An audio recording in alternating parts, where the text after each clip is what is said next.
ఏంటంటే సాక్షి రాతలకే సాక్షి చదివే వాళ్ళే తక్కువ, అయినా నా వంతు బాధ్యతగా నేను చెప్పాలి. ఎందుకంటే ఇవాళ సాక్షి హెడ్లైన్ ఆ కింద సుధాకర్ రెడ్డిది మటుకు కలర్ ఫోటో వేసి నా ఫోటో మటుకు బ్లాక్ అండ్ వైట్ వేసాడు, పెద్ద ఫోటో వేసిన ఎలా ఏడిపోయిళ్ళు. కలర్ వేయచ్చు కదరా. సుప్రీంకోర్టు వారించిన వినరా, కక్ష సాధింపుతో కోర్టు ధిక్కారానికి తెగించిన రాష్ట్ర ప్రభుత్వం. ఇది వీళ్ళు రాసింది. చూడు, ఫోకస్ చేయి. దీని మీద వివరణ ఇవ్వడానికే ఈ మీడియా ముఖంగా నేను ఇది అందరికీ తెలియజేయాలని. అసలు ఇందులో సుప్రీంకోర్టుకి ఈ మ్యాటర్కి సంబంధం లేదు. సుప్రీంకోర్టులో నన్ను కస్టడీలో హింసించిన తర్వాత మరి 14వ తారీఖు నన్ను మే 14 అర్ధరాత్రి వీళ్ళు నన్ను దారుణంగా హింసించి నా గుండెల మీద కూర్చొని ఛాతీ మీద సర్జరీ అయింది నా మీద, మరి ఫిజికల్గా ఘోరంగా అసాల్ట్ చేసి పోతాం అనుకున్నారు, పోలేదు. నా అదృష్టం వాళ్ళ దురదృష్టం.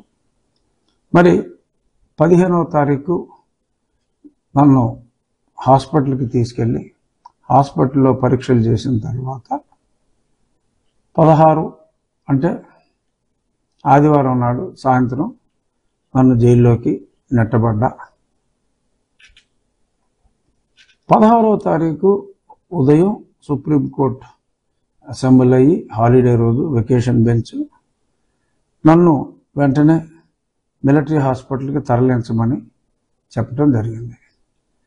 మిలిటరీ హాస్పిటల్కి తరలించేటప్పుడు అదే రోజు రాత్రి నాకు పరీక్షలు చేసి సేమ్ డే నైట్ నాకు పరీక్షలు చేసి ఆ రిపోర్ట్ పంపాలి అని చెప్పి మళ్ళీ అదే ఒక 3 రోజుల తర్వాత అంటే నేను 17వ తారీఖు నన్ను మిలిటరీ హాస్పిటల్కి తరలిస్తే ఆ రిపోర్ట్లు వాళ్ళకి 18 by evening, afternoon or evening ఆ రిపోర్ట్స్ చేరిన తర్వాత 21 ఇఫ్ ఐఎమ్ నాట్ రాంగ్ 21వ తారీఖు సుప్రీంకోర్టు నాకు బెయిల్ శాంక్షన్ చేయడం జరిగింది.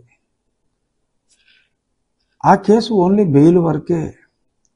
అప్పుడు నేను జైల్లో ఉన్నప్పుడు మా అబ్బాయి సిబిఐతో ఎంక్వైరీ చేయించమని చెప్పి అడగటం జరిగింది. ఆ కేసు అసలు లిస్టింగే కాల. 2 సంవత్సరాల తర్వాత ఆ మ్యాటర్ లిస్ట్ అయినప్పుడు హైకోర్టు ఏమంది అని అడిగితే హైకోర్టుకి వెళ్ళలేదు.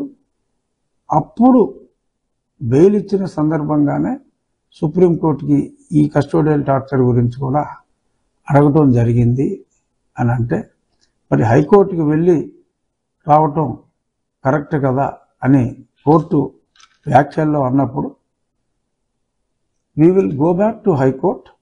If you suggest that I should have gone to High Court, we don't have any problem to go to High Court. At that point in time, అప్పుడు సుప్రీంకోర్టులో బెయిల్ ఉన్నప్పుడు దీన్ని కూడా ఫైల్ చేయడం జరిగింది. హైకోర్టుకే వెళ్తామని చెప్పి with the permission to go to high court we wanted to withdraw అంటే స్పష్టంగా as requested by the learned senior counsel, we are disposing of the case with the permission to approach High Court అని స్పష్టంగా రాయటం జరిగింది. So ఆ matter హైకోర్టులో పెండింగ్లో ఉంది.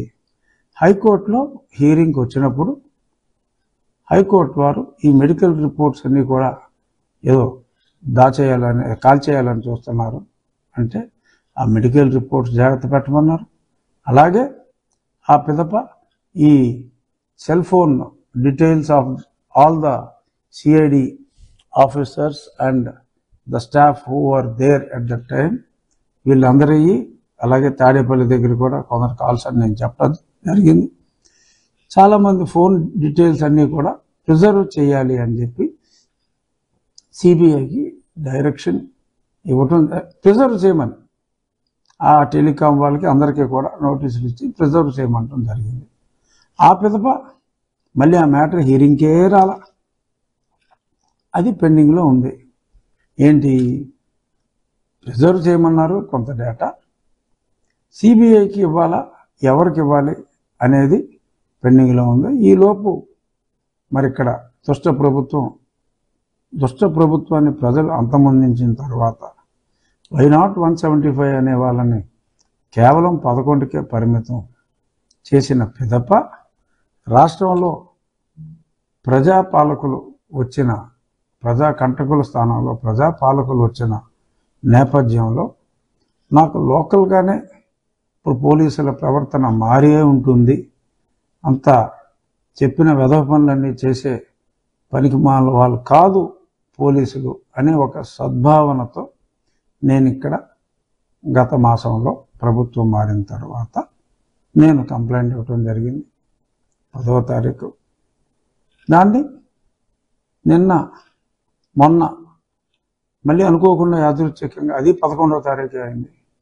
ఆ 11వ తారీఖు నాడు ఎఫ్ఐఆర్ చేయటం, మరి నిన్న అది ప్రజాబాహుల్యంలోకి రావటం, ఇవన్నీ జరిగినాయి. ఇప్పుడు అక్కడ వాళ్ళు మాట్లాడే మాటలు ఏంటంటే ఇవాళ సాక్షి పేపర్లో ఇప్పుడు 3 సంవత్సరాల క్రితం జరిగిన దానికి ఇప్పుడు కేసు ఎలా పెడతారు, అసలు ఇది చెల్లుతుందా, సుప్రీంకోర్టు తీర్పుకి అది కంటెంప్ట్ అవుతుంది, వేసుకోరా కంటెంప్ట్ చెప్పుచ్చు కొడతారు. కంటెంప్ట్ అని వేసుకుంటే మీకు కనీస అవగాహన కూడా లేని సుంఠాలు అని చెప్పి మా భాషలో చెప్పాలంటే జోడుచు కొట్టేస్తారు. అరే సరే, దానికి నేను సమాధానం చాలా స్పష్టంగా చెప్పాను.